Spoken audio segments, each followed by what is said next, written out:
सुखिया सुखिया सुखिया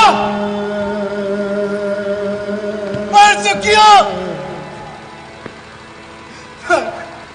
मार सुखिया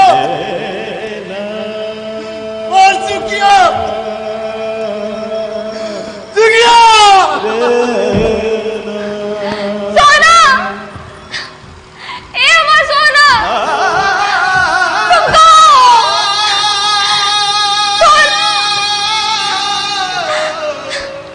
सुखी सुखी तुम हमको छोड़ के कहाँ चल गए? हम तुमको छोड़कर भागे नहीं, हम तुम्हारे वास्ते गाँव वालों को बुलाने गए। अब तुम्हारा दुख हमसे नहीं देखा गवा। अरे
पवली